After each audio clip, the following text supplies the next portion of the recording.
സദാശിവസമാരംഭാം ശങ്കരാചാര്യമധ്യമാം അസ്മദാചാര്യപര്യന്താം വന്ദേ ഗുരുപരമ്പരാം.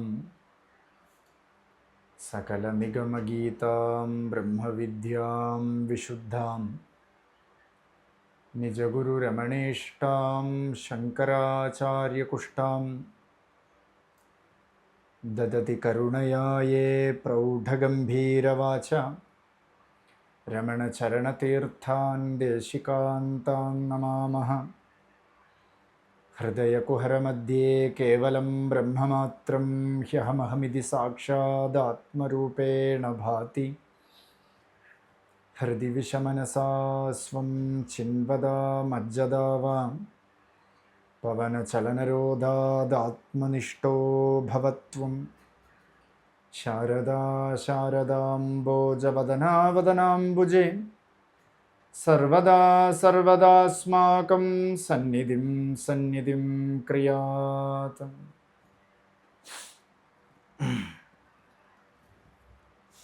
ശ്രീ ലളിതാ പരമേശ്വരിയുടെ സഹസ്രനാമ വിചാരയജ്ഞമാണ് ഇവിടെ നമ്മൾ നടത്തിക്കൊണ്ടുവരണത്. യജ്ഞം എന്ന വാക്ക് തന്നെ ഭഗവാന്റെ ഒരു നാമമാണ്. വിഷ്ണു സഹസ്രനാമത്തിൽ ഭഗവാന് ഒരു നാമം യജ്ഞ. യജ്ഞം വാസ്തവത്തിൽ നമ്മുടെ ഉള്ളിൽ വിജ്ഞാനത്തെ തരണം. അതുകൊണ്ട് ഈ യജ്ഞത്തിലൊക്കെ നമ്മൾ പങ്കെടുക്കും തോറും, അല്ലെങ്കിൽ മഹാപുരുഷ സമ്പർക്കം, ജ്ഞാനവിചാരം ഒക്കെയും നമ്മൾ പങ്കെടുക്കും തോറും വാസ്തവത്തിൽ നമ്മുടെ ഉള്ളിൽ വിജ്ഞാനം തെളിഞ്ഞു വന്നുകൊണ്ടേയിരിക്കും. വിജ്ഞാനം എന്ന് പറയുന്നത് ജ്ഞാനത്തിന് തൊട്ടു മുമ്പുള്ള ഒരു അവസ്ഥയാണ്. എന്നുവെച്ചാൽ നിത്യ അനിത്യ ബോധം. എപ്പോഴാണോ സൂര്യോദയം ഉണ്ടാവണത്, അതിന് തൊട്ടു മുമ്പിലായിട്ട് ഈ അരുണോദയം വരും. ഒരു നല്ല പ്രകാശം, അല്ലെ? ദേവിയുടെ രൂപമൊക്കെ അങ്ങനെയാണ്. നല്ല അരുണവർണമാണ് ദേവി. എന്നുവെച്ചാൽ നല്ല ചുവപ്പ് നിറത്തിൽ ഉള്ള ഒരു ഉദയം വരും. അതുപോലെയാണ് ഈ വിജ്ഞാനം. വിജ്ഞാനം യജ്ഞം തനുതേ വിജ്ഞ കർമാണി തനുതേപിച്ച. വിജ്ഞാനം യജ്ഞമാണ്. യജ്ഞത്തിലൂടെയാണ് നമുക്ക് വിജ്ഞാനം കിട്ടണത്. ആ വിജ്ഞാനം വരുമ്പോൾ നമ്മൾ ഈ ശരീരം വെച്ചിട്ട് അങ്ങോട്ട് കർമ്മം ചെയ്യും. എന്താ ഈ കർമ്മം? എന്ത് കർമ്മമാണ് ചെയ്യേണ്ടതെന്ന് വെച്ചാൽ, യാതൊന്നു ചെയ്യുന്നത് നാരായണ പൂജകൾ, അല്ലെങ്കിൽ നാരായണ അർച്ചനകൾ. ഏതൊന്നാണോ ചെയ്യണത്, the puja towards the supreme, ഭഗവാന് പൂജ ചെയ്യല്, ഇത് തന്നെ ജീവിത വ്രതമാക്കി എടുക്കാം. എന്ന് വെച്ചാൽ എപ്പോഴും പോയി പുഷ്പങ്ങളൊക്കെ കളക്ട് ചെയ്ത് ഇങ്ങനെയുള്ള പൂജയല്ല. എല്ലാ കർമ്മവും നമ്മൾ ഈശ്വര അർപ്പണമായിട്ട് ചെയ്താൽ അത് തന്നെയാണ് പൂജ. ഈശ്വരാർപ്പിതം. നമ്മുടെയൊക്കെ പൂജയൊക്കെ വളരെ എല്ലാവർക്കും അറിയാമെന്നുള്ളത് എന്താണെന്ന് വെച്ചാൽ, എന്തെങ്കിലുമൊക്കെ പൂജ ചെയ്ത് എന്തെങ്കിലും ഫലം നമുക്ക് വേണം. ഇന്ന പൂജ ചെയ്താൽ എന്ത് ഫലം കിട്ടും എന്ന് പോറ്റിയുടെ അടുത്ത് പോയി ചോദിച്ചിട്ട് അവിടെ പോയി എന്തെങ്കിലും പൂജ ചെയ്യും. അപ്പോൾ വാസ്തവത്തിലെ പൂജ എന്ന വാക്കിന് ജീവൻ പോയി ലയിക്കലെന്നാണ് അർത്ഥം. അതിലുപരി അത് ഇച്ഛയില്ലാതെ ചെയ്യണം. നേച്ഛയാകൃതം. ഏതൊരു കർമ്മമാണോ അവന് ലാഭത്തിനോ ദോഷത്തിനോ അങ്ങനെ ഇച്ഛാപൂർവമല്ലാതെ ചെയ്യണത്, ആ കർമ്മത്തിനെയാണ് ഈശ്വര അർപ്പിതമായിട്ടുള്ള കർമ്മം എന്ന് പറയുന്നത്. അതെന്ത് കർമ്മവും ആയിക്കോട്ടെ. അല്ലെ? വ്യാധൻ്റെ കഥയൊക്കെ നമുക്കറിയാം. വ്യാധൻ ഒരു മഹർഷിക്ക് അല്ലെങ്കിൽ ഒരു ഋഷിക്ക് ധർമ്മോപദേശം ചെയ്യുമ്പോൾ വ്യാധൻ്റെ പണി എന്താണെന്ന് വെച്ചാൽ ഇറച്ചി വെട്ടാണ്. ഈ ഇറച്ചി വെട്ടുന്നത് അയാളുടെ ധർമ്മമാണ്. എന്നാൽ കൂടെയും അതിൽ പുണ്യം പാപത്തെയും കാണാതെ, എന്ന് വെച്ചാൽ നാളെ തൊട്ട് ഇനി ഇറച്ചി വെട്ടുക എന്നല്ല ഇതിൻ്റെ അർത്ഥം. പുണ്യപാപം എന്നുള്ള അവസ്ഥയിലേക്ക് നമ്മുടെ മനസ്സിനെ കുഴപ്പിക്കാതെ തത്വബോധത്തിൽ ഏകാഗ്രമായിട്ടുള്ള ചിത്തത്തോടുകൂടി ആര് ഈശ്വര അർപ്പിതമായിട്ട് കർമ്മം ചെയ്യണോ ആ കർമ്മത്തിനെയാണ് യജ്ഞം എന്ന് പറയണത്. ഇതൊരു യജ്ഞമാണ് ഇവിടെ നടക്കുന്നത്. ഒരു നാമവിചാര യജ്ഞം പൊതുവിൽ എവിടെയെങ്കിലുമൊക്കെ ഇങ്ങനെയും ഡീപ്പായിട്ടൊക്കെ നടന്നിട്ടുണ്ടോ എന്ന് എനിക്കറിയില്ല. ലളിതാ സഹസ്രനാമത്തിനെ തന്നെ വളരെ ഡീപ്പായിട്ട് സത്സംഗ രൂപത്തിൽ തത്വവിചാരത്തോടു കൂടിയൊക്കെ നടന്നിട്ടുണ്ടോ എന്നറിയില്ല.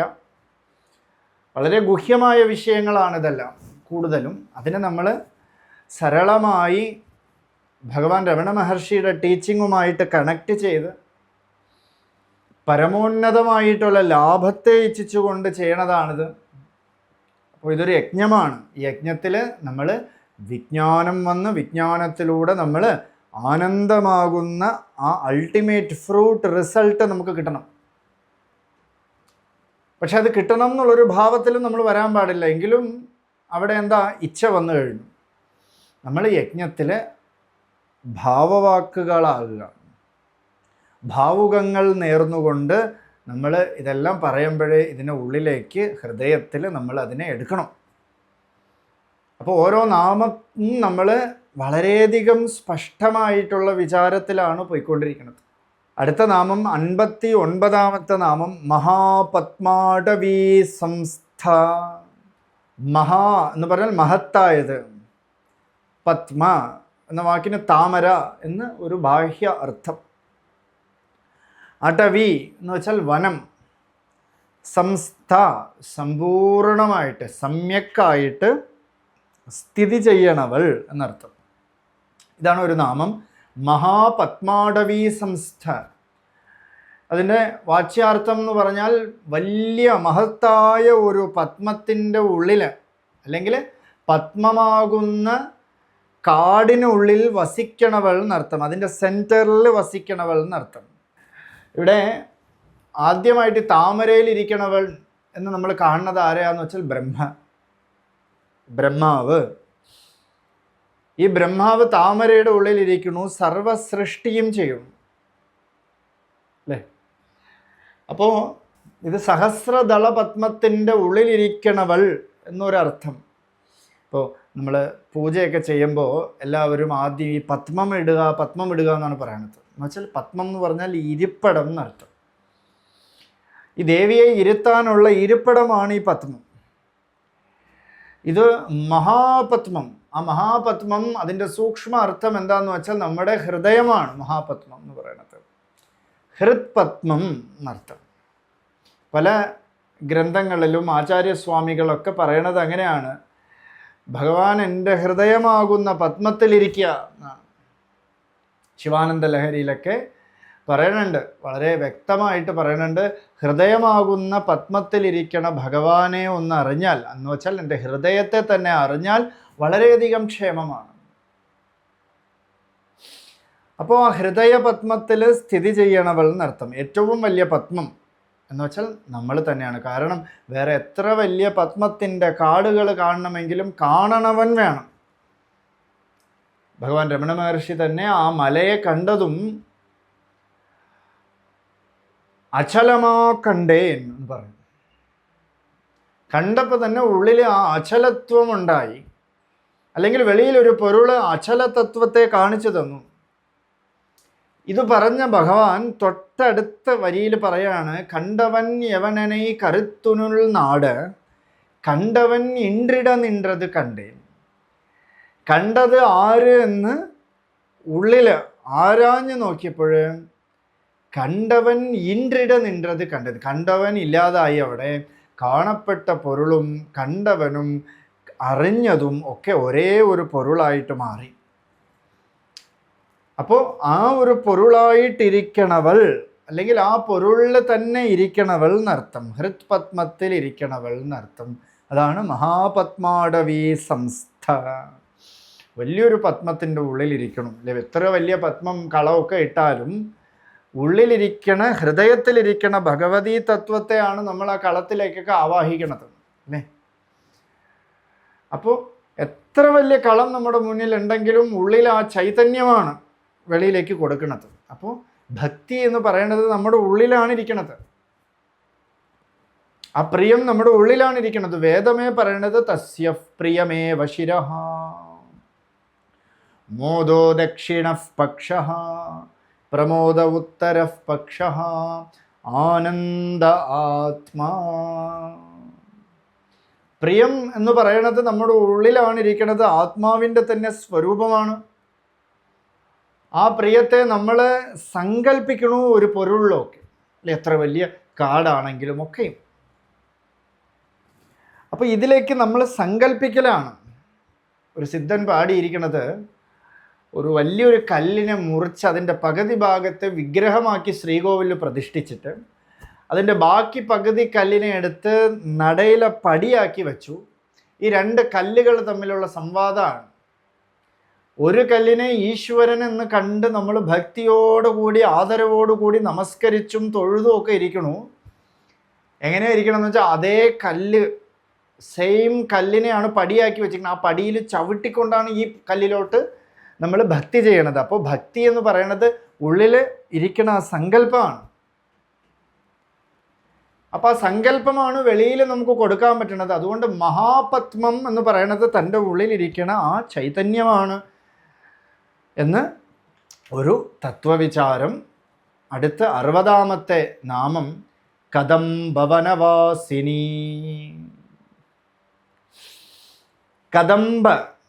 കദംബപ്പൂക്കൾ, നമ്മൾ മുന്നിലത്തെ ഒരു ശ്ലോകത്തിൽ ഈ കദംബ ചെടിയെക്കുറിച്ചും അതിൻ്റെ ഫ്രൂട്ടിനെ കുറിച്ചൊക്കെ നമ്മൾ വിചാരം ചെയ്തു.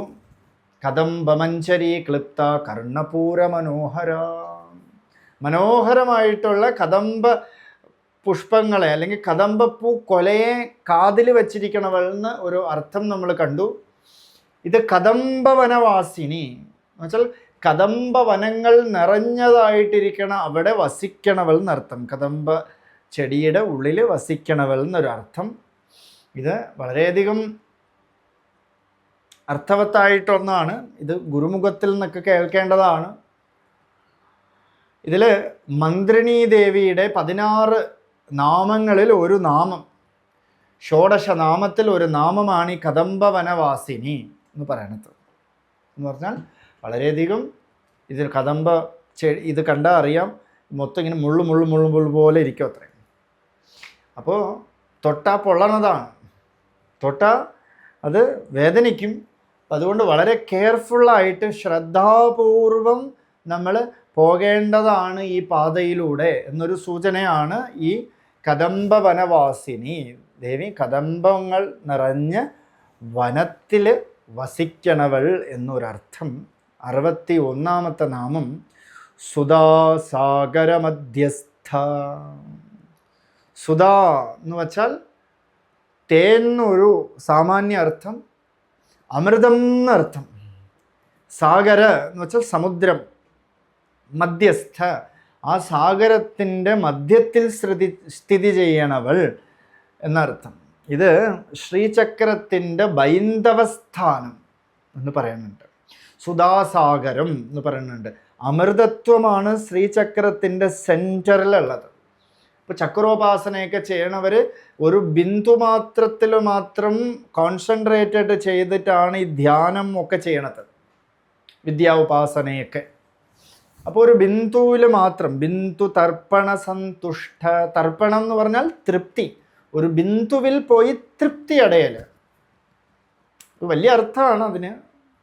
ആ തൃപ്തി അടയൽ, ഒരു ബിന്ദുവിൽ തൃപ്തി അടയണ സമയത്ത് നോക്കൂ, ഒരു 10-15 പേര് നിൽക്കണ ഒരു സ്ഥലത്ത് അല്ലെങ്കിൽ പാട്ടുപാടിക്കൊണ്ടിരിക്കുന്നിടത്ത് തൻ്റേത് എന്നൊരു മകൻ പാടണതിനെ മാത്രം കോൺസെൻട്രേറ്റ് ചെയ്യുമ്പോൾ ആ 15 പേരോ 14 പേരോ ഒക്കെ മറയണതുപോലെ.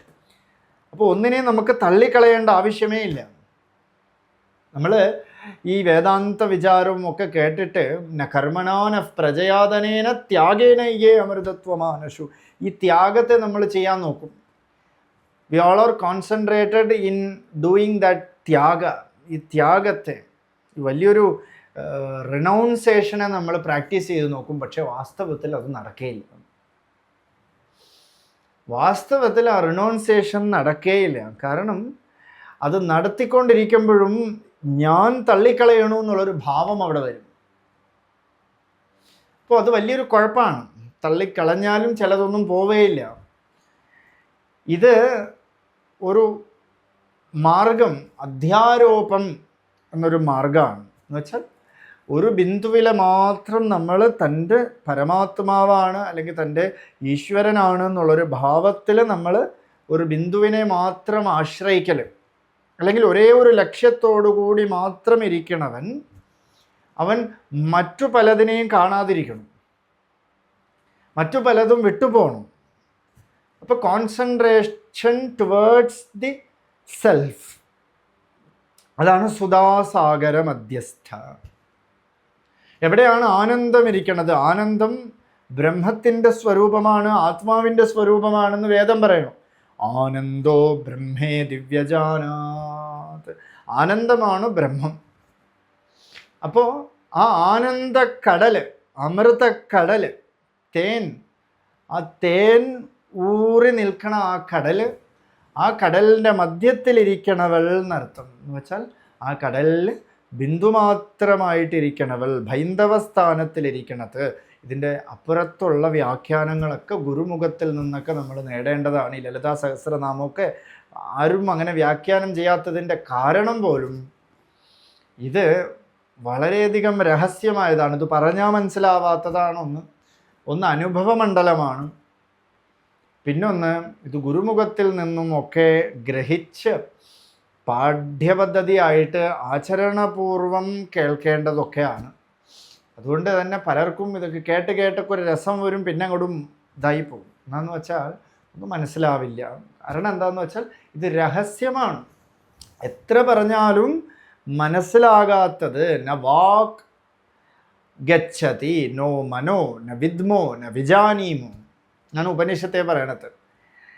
ഇതിലേക്ക് ന തത്ര വാക് ഗച്ഛതി നോ മനോ ന വിദ്മോ ന വിജാനീമോ. ഇതിനെ പറഞ്ഞു മനസ്സിലാക്കാനും പറ്റില്ല, ഇതിനെ മനസ്സിലാക്കി കൊടുക്കാനും പറ്റില്ല. ഇവിടെ വാക്കെത്തില്ല, മനസ്സെത്തില്ല. അതുകൊണ്ടാണ് ഇതിനെ രഹസ്യം എന്ന് പറയണത്. ഇത് ആത്മവിദ്യയാണ്. പൊതുവിൽ പറഞ്ഞാൽ ഈ ലളിതാ സഹസ്രനാമം പരമേശ്വരൻ തന്നെയാണ്. ഇതാരും ഒന്നും അധികം അക്സെപ്റ്റ് ചെയ്യില്ല. വാസ്തവത്തിൽ ലളിതാ സഹസ്രനാമത്തിൽ സിദ്ധമായിരിക്കുന്നത് പരമേശ്വരനാണ്. ആ ലളിതാ പരമേശ്വരനെ ഐക്യപ്പെടുന്നതാണ്. ആ പരമേശ്വരനാകുന്ന ആ ബ്രഹ്മലക്ഷ്യത്തിലേക്കാണ് ഈ ലളിതാ സഹസ്രനാമം നമ്മൾ കൊണ്ടുവിടുന്നത്. തുടർന്ന് നമുക്ക് അടുത്ത സത്സംഗത്തിൽ കാണാം. അരുണാചല ശിവ, അരുണാചല ശിവ, അരുണാചല ശിവ, അരുണാചല, അരുണാചല ശിവ, അരുണാചല ശിവ, അരുണാചല ശിവ, അരുണാചല.